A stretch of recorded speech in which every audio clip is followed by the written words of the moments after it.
yung araw ko na dapat is magpa-process ng mga expired cards. Like, yung sa ATM ko na ATM ko, na expired na-process ko naman siya.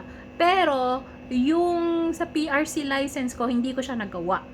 So, maaga akong natapos dun sa bangko ko. Di wala akong magawa. Libot-libot na lang ako sa mall. And then such time na nakapag-isip ako na manood na lang. So, about the movie, Colony, it's a Korean movie.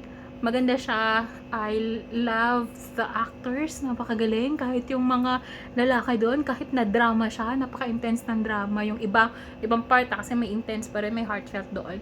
Kahit na intense yung drama, napakagaling na. Tapos yung bidang babae, hindi ko alam yung pangalan niya, pero parang nakikita ko siya previously. I mean, familiar yung mukha niya, pero hindi ko alam yung pangalan. Wait lang, singit ko. Sa SM East ako nanood. Sobrang walking distance lang siya sa akin. And sa labas ng SM East is andun yung Wish Boss, andun si Apple the App. So, nakita ko si Apple the App close enough.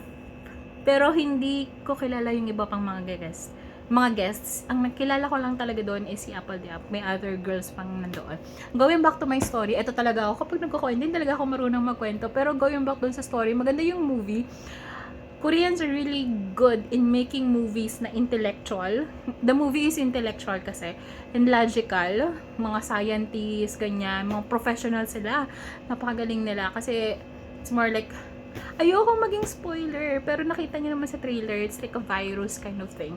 So kung ano lang nasa trailer, yun lang yung sasabihin ko. Other than what's in the trailer, di ko na siya sasabihin. Pero yun, napakaganda niya. Pero hindi siya jump scare na horror film.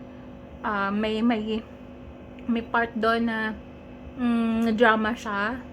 And then yes, action. And ang daming mga plot twist dun sa story. Ang dami niyang mga, alam mo yung may aha moments dun sa story niya. So, but then overall, napakaganda. It's a must watch. Maganda siyang panoorin sa cinema actually. Kasi yung the sound effects. Pero hindi siya nakakagulat. More on, I don't know, parang pampaintas lang ng emotion. Pero mostly parang hindi siya ganun kakagulat-gulat for me ha. Hindi ko lang alam kung gaano yung gaano kayo magugulatin or what. Pero for me, hindi gaano. So maganda din manood na mag-isa. First time ko manood na mag-isa ng horror yung pinanood ko. Kasi most of the time yung pinapanood ko kapag mag-isa ako are drama, cartoon, sci-fi, mga ganyan. Hindi usually nakakatakot or scary yung mga faces. Ngayon lang ulit ako nanood ng sine na mag-isa and it's horror pa. It's an achievement siya for me. So, maganda din pala i-date yung sarili kapag may mga errands na hindi natutuloy. Oh my gosh, ang daldal ko. Ang dami ko nang nasabi. Pero yeah, it's really a good movie. Watch it. It's a must watch.